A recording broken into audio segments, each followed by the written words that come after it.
बीते दिनों पंजाब में प्रधानमंत्री नरेंद्र मोदी की सुरक्षा चूक मामले में अब सुप्रीम कोर्ट के रिटायर्ड जज की निगरानी में कमेटी करेगी जांच।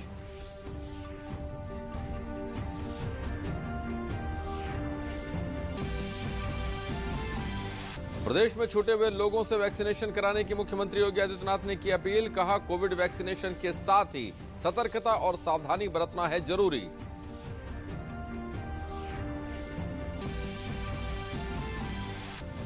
प्रदेश में 15 से 18 वर्ष के विद्यार्थियों में कोविड वैक्सीनेशन को लेकर दिखा उत्साह। टीका लगवाने के बाद छात्रों ने कहा, अब हमें सुरक्षित, बिना टीकाकरण के नहीं जीती जा सकती है कोविड संक्रमण से जंग।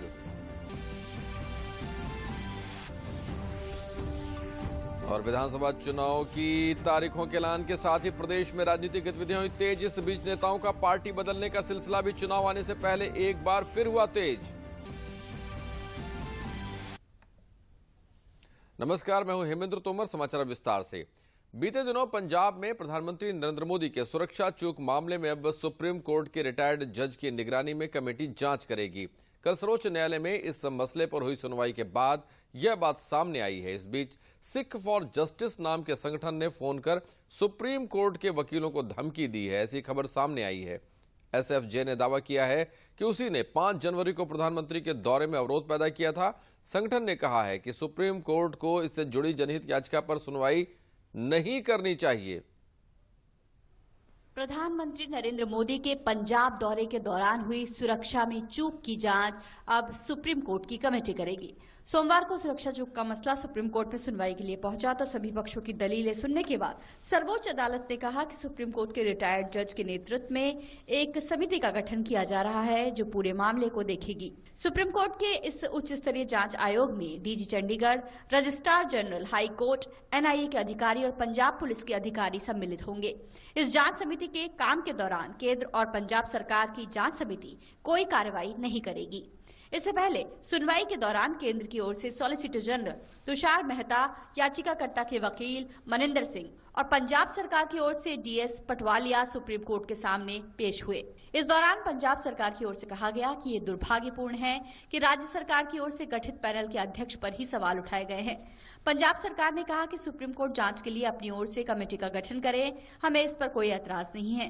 पंजाब सरकार के वकील ने पंजाब के अधिकारियों को भेजे गए कारण बताओ नोटिस पर भी सवाल उठाए, जिसके जवाब में केंद्र के वकील तुषार मेहता ने साफ किया कि ये कारण बताओ नोटिस सुप्रीम कोर्ट की सुनवाई से पहले जारी किए गए थे। मेहता ने कहा कि जो नोटिस मुख्य सचिव और डीजीपी को जारी हुए हैं उसका कानूनी आधार है। मेहता ने एसपीजी रूल बुक के प्रावधान पढ़ते हुए कहा कि सड़क के बारे में सही जानकारी देना डीजीपी का काम था, सड़क ब्लॉक हो तो एक रास्ता खुला रखना प्रशासन का काम था।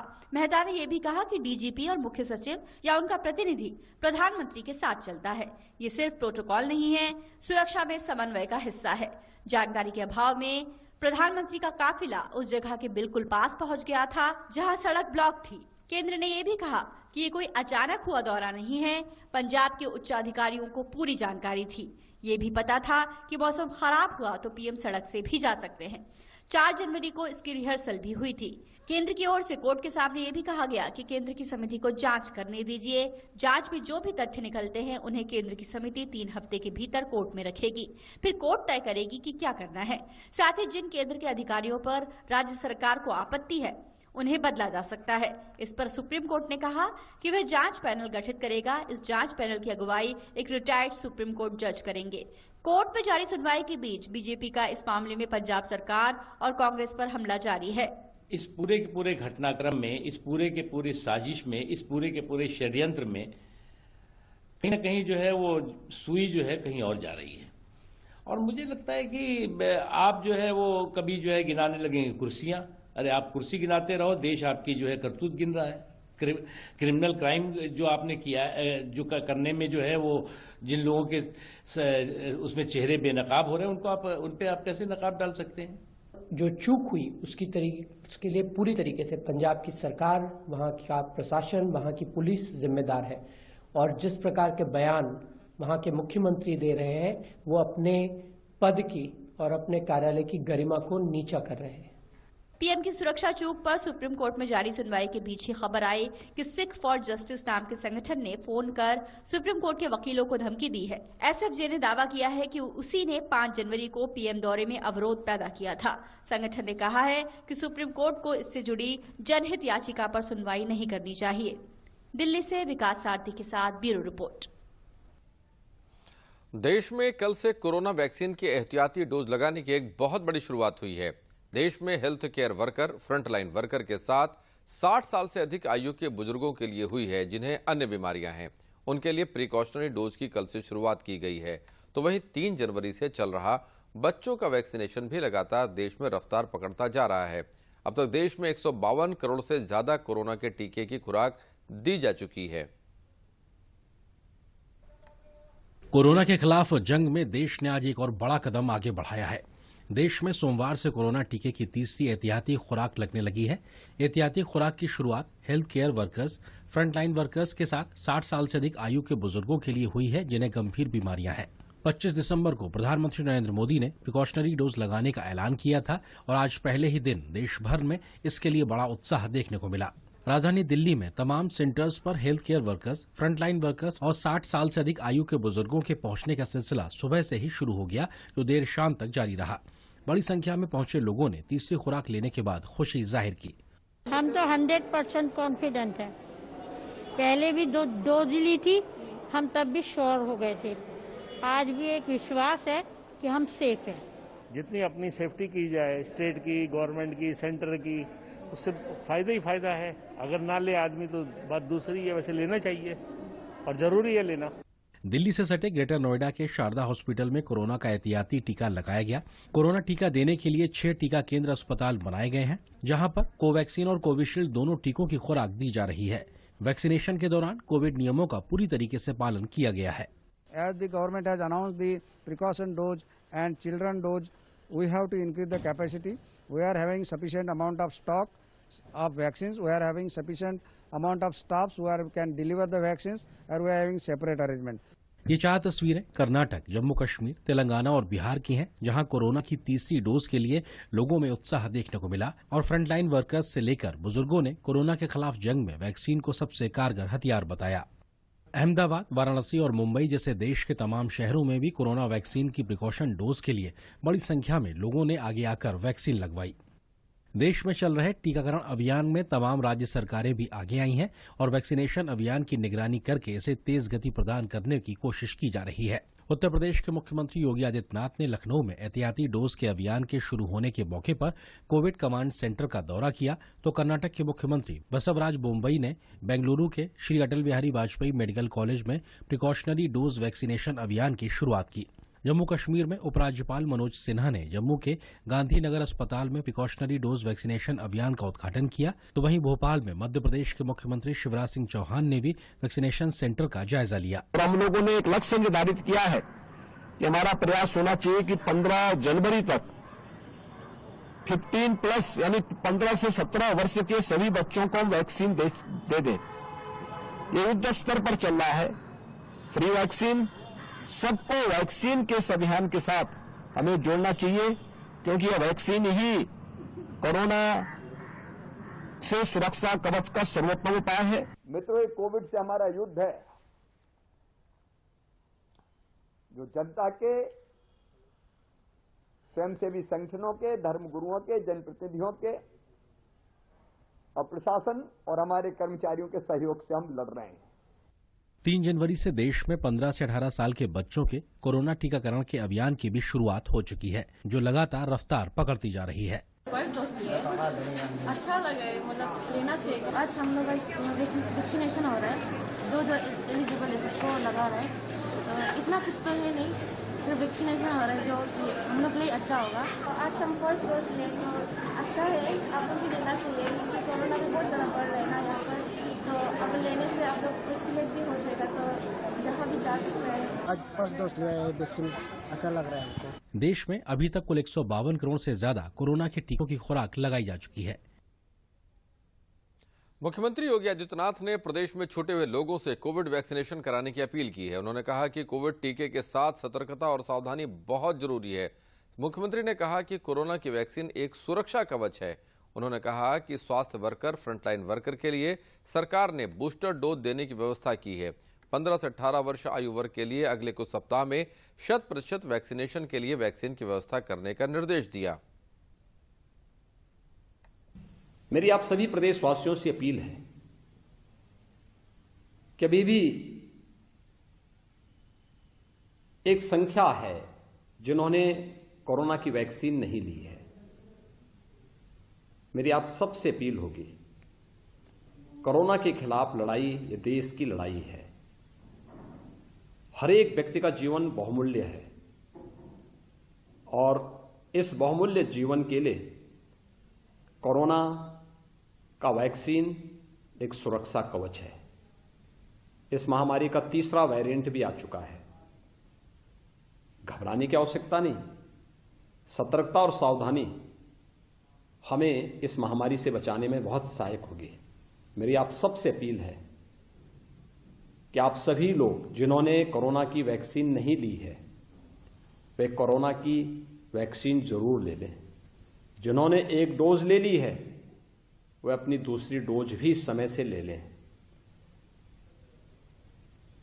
बुजुर्ग लोगों के लिए, हेल्थ वर्कर्स के लिए, कोरोना वॉरियर्स के लिए सरकार ने एक बूस्टर डोज की व्यवस्था भी की है। आप जरूर इसको लें, क्योंकि कोरोना जैसी महामारी के खिलाफ मानवता को बचाने की जो लड़ाई लड़ी जा रही है, इसमें यह वैक्सीन सुरक्षा कवच का काम करेगा। कोरोना की तीसरी लहर से बचने के लिए सरकार द्वारा 15 से 18 वर्ष के विद्यार्थियों को कोरोना वैक्सीनेशन करवाया जा रहा है, जिसके अंतर्गत इटावा के अल्पसंख्यक इंटर कॉलेज HMS इस्लामी इंटर कॉलेज में लगभग 400 छात्र छात्राओं को टीका लगाया गया। इन बच्चों में से अधिकांश मुस्लिम समुदाय से आते हैं। कॉलेज के प्रधानाचार्य गुरफान अहमद का कहना है कि कोरोना से बचने का एक ही साधन है, कोरोना का टीका। इसलिए हम कॉलेज में सभी बच्चों को ये टीका लगवा रहे हैं और अभिभावकों से अपील कर रहे हैं कि सुरक्षित रहने के लिए अपने बच्चों को टीका अवश्य लगवाएं।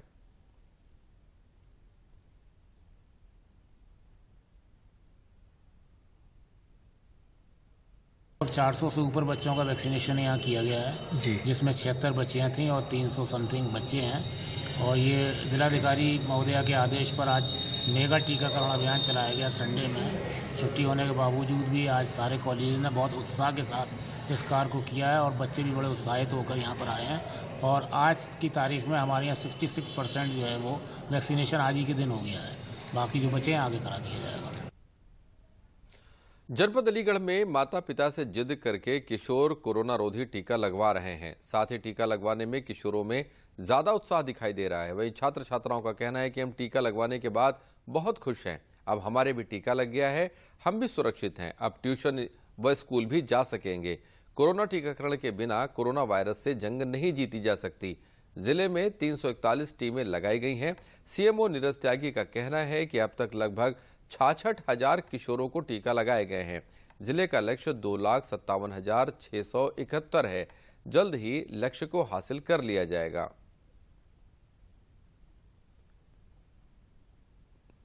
जो बच्चों का वैक्सीनेशन किया है वो 66,295 लोग बच्चों का कर लिया है और हमारा लक्ष्य जो है वो 2,57,671 है, जो कि अभी तक का हमारा अचीवमेंट है। वो हमारे लक्ष्य का लगभग 25.73% और सभी स्कूलों के माध्यम से, सभी स्कूलों के सहयोग से हम इसे जल्द से जल्द पूरा करें।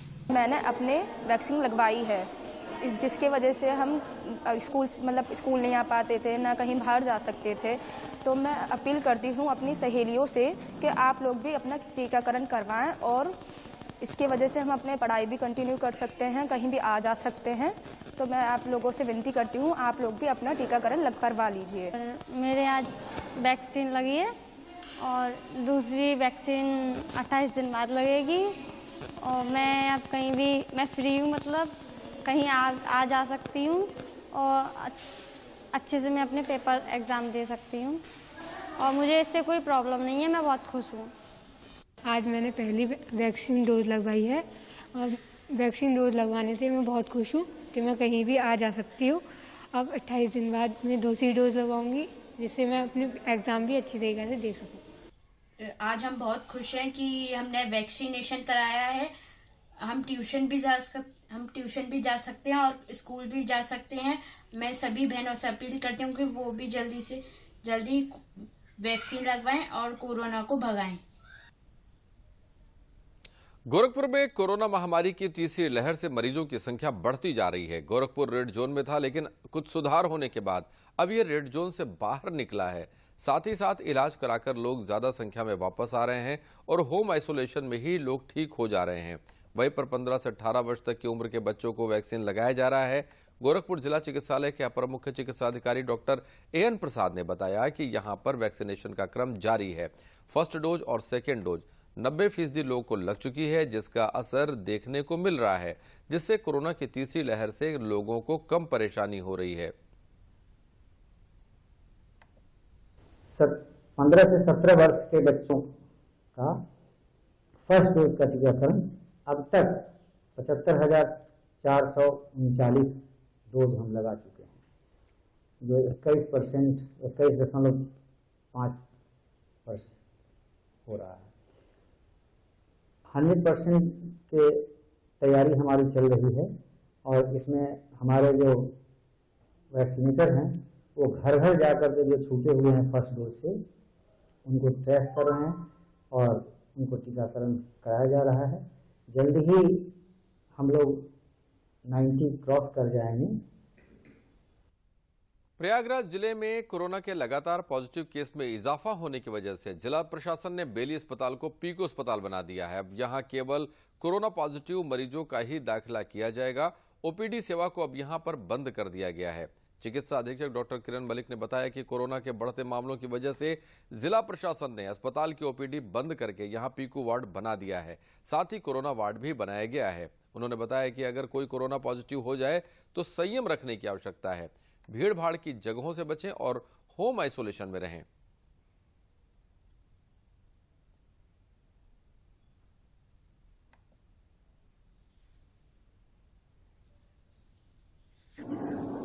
देखिए, ऐसा है जनरली देखा जा रहा है इस बार जो पेशेंट्स इन्फेक्ट हो रहे हैं उनमें सीवियरिटी कम है, लेकिन इन्फेक्शन रेट बहुत ज़्यादा हाई है। तो इसलिए हमको एक चीज़ का तो ख्याल रखना है कि हम जो 3 बेसिक चीज़ें हैं, मास्क, सोशल डिस्टेंसिंग और बार बार हाथ को धोना, सैनिटाइजेशन जिसको हम लोग बोल रहे हैं, ये बहुत ज़रूरी है बचाने के लिए। तीसरी लहर के लिए जनता को ये मेरा मैसेज है कि जो है बिल्कुल घबराए नहीं, किसी तरह का कोई पैनिक न क्रिएट करें, क्योंकि लक्षण वाले जो है केसेस वो कम हैं। तो इसलिए जो जिनको बहुत हल्का लक्षण है या बिना लक्षण वाले हैं वो हॉस्पिटल की तरफ ना भागें, वो अपने घर पर रहकर काढ़ा, व्यायाम और पौष्टिकाहार से जो है अपनी इम्यूनिटी बढ़ाकर वो ठीक हो रहे हैं। तो इसलिए इसमें तीसरे लहर में जो है वो घबराने की जरूरत नहीं है। जो कोविड प्रोटोकॉल है उसका पालन करें। सेकेंड वेव में 25 मई को हमको कोरोना पॉजिटिव में हुआ था और सिम्टम्स नहीं आए थे, लेकिन वीकनेस बहुत थी। तो ये कोरोना है जो कि केस इस समय बढ़ रहे हैं, जो तीसरी लहर संभावित है। तो आपसे अनुरोध है सबसे कि आप कोविड-19 प्रोटोकॉल का पालन करें, सामाजिक दूरी बनाए रखें, मास्क लगाएं और हाथ को साबुन से धोते रहें। अगर बाहर जाएं सैनिटाइजर्स लेके जाएं और लोगों से दूरी बनाए रखें। हमको कोविड हुआ था तो उस टाइम पे स्टार्टिंग में सिम्टम्स दिख रहे थे और काफ़ी उस टाइम पे दिक्कत हुई थी। तो वो शायद मेरी गलती रही होगी कि मतलब सारे जो इतने कोविड प्रोटोकॉल्स होते हैं, गाइडलाइंस होते हैं, उनको अच्छे से ना फॉलो करने का। तो अभी जो लोग मास्क नहीं लगा रहे हैं उनको बस ये कहना चाहता हूँ कि अगर आप अपने लिए मास्क नहीं लगा सकते तो एटलीस्ट अपनी फैमिली के लिए और आपसे जुड़े जितने लोग हैं उनकी प्रोटेक्शन के लिए आपको मास्क लगाना चाहिए। और जितनी भी गवर्नमेंट की कोविड से रिलेटेड गाइडलाइंस हैं, जो ओमिक्रॉन नया वेरिएंट आया है, उससे बचाव की जितनी भी चीजें हैं आप उसको फॉलो करें। 5 चुनावी राज्यों में सियासी सरगर्मियां लगातार तेज होती जा रही हैं। तमाम राजनीतिक दल बैठकों के माध्यम से जहां अपने अपने प्रत्याशियों के नामों पर मोहर लगाने पर माथापच्ची कर रहे हैं, तो वहीं विपक्षियों को घेरने की रणनीति पर भी मंथन जारी है। इस बीच नेताओं का पार्टी बदलने का सिलसिला भी चुनाव आने से पहले एक बार फिर से तेज हो गया है। 5 राज्यों गोवा, मणिपुर, पंजाब, उत्तराखंड और उत्तर प्रदेश में विधानसभा चुनाव की तारीखों की घोषणा हो चुकी है।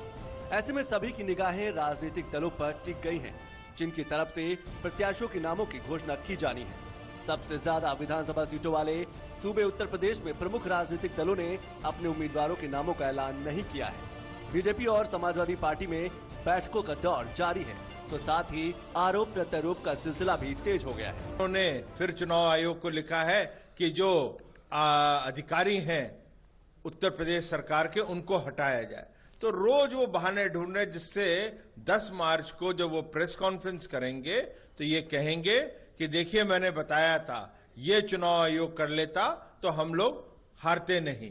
तो ये एक उनकी हारने के बहाने उनके इकट्ठे हो रहे हैं। चुनाव आयोग की जिम्मेदारी है, खासकर राज्य में अभी सरकार की जिम्मेदारी बनती है कि संक्रमण को ज्यादा से ज्यादा रोकना चाहिए। उत्तर प्रदेश की सरकार को काम करना चाहिए, झूठी बातें नहीं लूटनी चाहिए। इस बीच यूपी बीजेपी मंगलवार से राज्य में संपर्क अभियान शुरू करने जा रही है। उत्तर प्रदेश बीजेपी के अध्यक्ष स्वतंत्र देव सिंह ने कहा है कि पार्टी गाँव-गाँव बूथ स्तर तक जनता से संपर्क करेगी। पार्टी ने तय किया है कि महिला संपर्क अभियान, लाभार्थी संपर्क अभियान, सामाजिक संपर्क अभियान, विधानसभावार, मंडलवार, शक्ति केंद्र और बूथ हम उस स्तर पर प्रवास करेंगे और कार्यक्रम के तय किए हुए योजना के तहत हम लोग आगे बढ़ेंगे। इस बीच उत्तर प्रदेश में कांग्रेस को एक और बड़ा झटका लगा है। पार्टी के वरिष्ठ नेता इमरान मसूद ने समाजवादी पार्टी का दामन थामने का ऐलान किया है। गोवा में भाजपा को दोहरा झटका लगा है। विधानसभा चुनाव के पहले राज्य के कैबिनेट मंत्री और विधायक माइकल लोबो ने इस्तीफा दे दिया है। लोबो के इस्तीफे के बाद शाम होते होते एक अन्य भाजपा विधायक प्रवीण जानते ने भी विधायक पद से इस्तीफा देकर पार्टी छोड़ दी। पहाड़ी राज्य उत्तराखंड में भी सियासी पारा चढ़ रहा है। उत्तराखंड के मुख्यमंत्री पुष्कर सिंह धामी ने देहरादून में श्री टपकेश्वर महादेव मंदिर में पूजा अर्चना की। उन्होंने राज्य के लोगों की खुशहाली की प्रार्थना की। वहीं कांग्रेस ने सत्तारूढ़ दल पर चुनाव आयोग के फैसलों की अवहेलना करने का आरोप लगाया है, जबकि मुख्यमंत्री ने इससे साफ इनकार किया है। मुझे पूरा विश्वास है कि उत्तराखंड की जनता, और मैं पूरे प्रदेश के अंदर गया हूँ, हमारी पार्टी के प्रदेश अध्यक्ष जी गए हैं, हमारे वरिष्ठ नेता अजय टमटा जी गए हैं, हमारे सभी जितने भी मंत्रियों ने, सभी लोग अपने अपने क्षेत्रों में काम करते हैं। हम सभी लोगों ने देखा है कि हर जगह पर माताओं का, बहनों का, बड़े बुजुर्गों का, नौजवान साथियों का बहुत बड़ी मात्रा में, बड़ी संख्या में सबका आशीर्वाद मिल रहा है।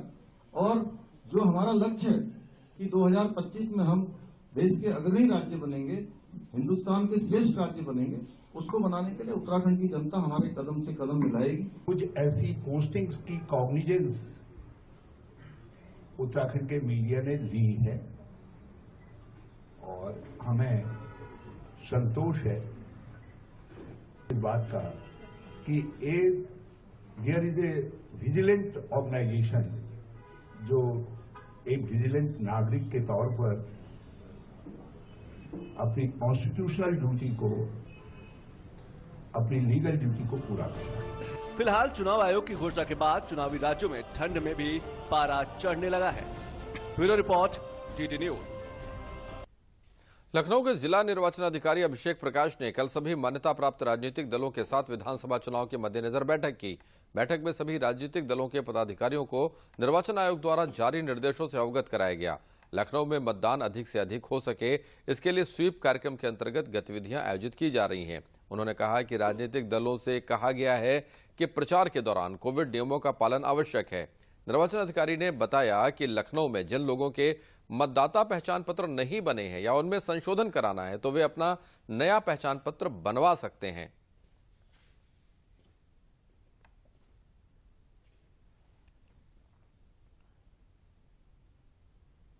कि आज सभी पॉलिटिकल पार्टीज के साथ एक बैठक की गई है, जिसके अंतर्गत माननीय भारत निर्वाचन आयोग के जो निर्देश हैं उनको बताया भी गया है और एक इंक्लूसिव इलेक्शन के लिए, एक बहुत ही शांतिपूर्वक और अच्छे चुनाव के लिए सभी लोगों को बताया भी गया है। साथ ही साथ जो कोविड के बचाव के गाइडलाइंस है इसके बारे में विस्तार पूर्वक बताया गया और स्वीप की जो एक्टिविटीज़ हैं कि इंक्लूसिव वोटिंग के लिए कि लखनऊ मतदान में टॉप पे रहे, किस मतदाता की किस व्यक्ति को वोट देने की इच्छा है, किस कैंडिडेट को, वो उनकी इच्छा है, लेकिन हर एक मतदाता जाकर के अपने मताधिकार का प्रयोग करे। इस चीज़ को लेकर के पूरे जनपद में एक अभियान चलाया जाएगा स्वीप एक्टिविटीज़ के अंतर्गत, ताकि हमारी वोटिंग परसेंटेज बढ़े। Thank you. वाराणसी में जिलाधिकारी कौशल राज शर्मा ने विधानसभा चुनाव की तैयारियों के संबंध में बैठक की। बैठक में उपस्थित राजनीतिक प्रतिनिधियों के साथ साथ उपस्थित पत्रकारों को उन्होंने जानकारी प्रदान करते हुए कहा कि विधानसभा चुनाव की घोषणा के साथ ही जनपद में आदर्श आचार संहिता लागू हो गई है। प्रत्याशियों सहित अन्य लोगों को आदर्श आचार संहिता का पालन करना होगा। मीडिया को भी मीडिया मॉनिटरिंग कमेटी के माध्यम से ही चुनाव प्रचार से संबंधित सामग्री को प्रचारित करना है। वहीं प्रत्याशियों को भी अपने खर्चे की संपूर्ण जानकारी निर्वाचन आयोग को उपलब्ध करवानी है। इसके साथ ही वाराणसी में वोटिंग प्रतिशत बढ़ाने के लिए लोगों को जागरूक किया जा रहा है। वाराणसी में 7 मार्च को मतदान होगा और मतगणना 10 मार्च को होगी। वाराणसी जनपद में जो निर्वाचन की आचार संहिता जारी हुई है और उस आचार संहिता में क्या क्या नियम अब सब पे लागू हो गए हैं, और इसी के साथ हमारे वाराणसी में किस किस मेजर डेट में क्या क्या मेन एक्टिविटी होनी है, इसी सब की आज प्रेस कॉन्फ्रेंस की गई थी, ताकि मीडिया के बंधुओं के माध्यम से वो सारी चीज़ें जनता तक पहुंच जाएं। हमारे पोलिंग कर्मचारी, पोलिंग मशीनरी भी होती है और साथ ही साथ पब्लिक भी होती है, जिनकी उत्सुकता रहती है डेट्स को जानने में। साथ ही कैंडिडेट होते हैं, प्रोस्पेक्टिव जो कैंडिडेट उनके साथ साथ राजनीतिक दल होते हैं, उन तक सारी सूचनाएं पहुंच जाएं कि वाराणसी में इलेक्शंस को लेकर क्या व्यवस्थाएं की गई हैं। वही आज की प्रेस कॉन्फ्रेंस में बताया गया है कि हमारे पोलिंग स्टेशंस की क्या व्यवस्था है, वोटर लिस्ट की क्या व्यवस्था है, वोटर लिस्ट के साथ साथ अन्य व्यवस्थाएं जैसे हमारी ट्रेनिंग्स हैं, पोलिंग पार्टी का डिस्पैच है, काउंटिंग है, वो कहाँ से की जाएंगी, किन तारीखों में की जाएंगी, नॉमिनेशन से लेके और फार्म के वापस लेने तक की क्या व्यवस्थाएं रहेंगी, किन किन जगहों पे नॉमिनेशंस होंगे, वो सारी चीजें बताई गई हैं। साथ ही आचार संहिता के मेन बिंदु क्या हैं, प्रत्याशियों पे क्या लागू होता है, कर्मचारियों पे क्या लागू होता है, मीडिया पे क्या लागू होता है, वो बताया गया है। हमीरपुर जनपद में बीते दिनों हुई बारिश और ओलों से किसानों की फसलें चौपट हो गईं। जनपद के राठ क्षेत्र में ग्राम औडेरा, नोहाई, सैदपुर, मबई, गलिहा, बसेला सहित क्षेत्र के दर्जनों गांवों में बेमौसम बारिश होने से और ओले के कहर ने रबी की फसलें गेहूं, मटर, चना, मसूर, सरसों, अरहर सहित सब्जियों की फसलें भी तबाह हो गईं। किसानों ने केंद्र और राज्य सरकारों से फसलों का मुआवजा शीघ्र दिए जाने की मांग की है। वहीं जिलाधिकारी चंद्रभूषण त्रिपाठी ने कहा कि मामले का संज्ञान में लेकर संबंधित अधिकारियों को जांच के दिशा निर्देश दे दिए गए हैं। ओरा गिरा, शाम के 9 बजे मेरे गांव में ओरा गिरा है। राजपुरा, गलिया मौजा, गोविंदपुरा और आपका कुल्हरिया हार, राजपुर में ये मेरे चारों ये तीनों जो है मतलब हार मेरे ध्वस्त हो चुके हैं। कितने परसेंट फसल खराब हो चुकी है? मेरी 80% से या 90% से मानिए आप, 10% इसका जो मतलब अब मेरे खेतों में हरा हरा वो पड़ा है, वो फसल का हरा हरा जो है 10% वो जो है 10% जो है फसल नजर आ रही है। कल रात में 9 बजे से 10 साढ़े 10 बजे तक गिरा, अभी तक घुला नहीं है। इससे फसलों का 95 से 100% नुकसान है। अभी बारिश हो रही है और किसान रोड पे आ गया है। ये शासन प्रशासन द्वारा जो उचित मुआवजा मिले। रात्रि में अचानक बेमौसम से और भारी मात्रा में जो प्रकृति की कहर से 100 से 150 ग्राम का ओरा गिरा हुआ है, जिसमें किसान पूरी तरीके से बर्बाद हो चुका है। अब अंत में प्रमुख समाचार एक बार फिर। बीते दिनों पंजाब में प्रधानमंत्री नरेंद्र मोदी की सुरक्षा चूक मामले में अब सुप्रीम कोर्ट के रिटायर्ड जज की निगरानी में कमेटी करेगी जांच।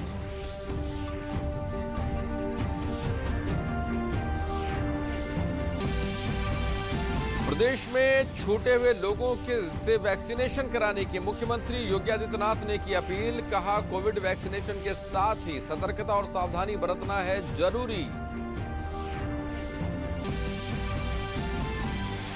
प्रदेश में 15 से 18 वर्ष के छात्र छात्राओं में कोविड वैक्सीनेशन को लेकर दिखा उत्साह। टीका लगवाने के बाद छात्रों ने कहा, अब हम हैं सुरक्षित, बिना टीकाकरण के नहीं जीती जा सकती कोविड संक्रमण से जंग।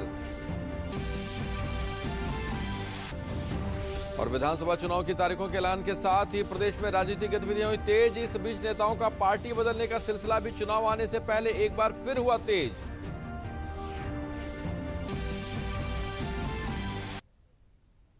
इसी के साथ समाचार समाप्त हुए। नमस्कार।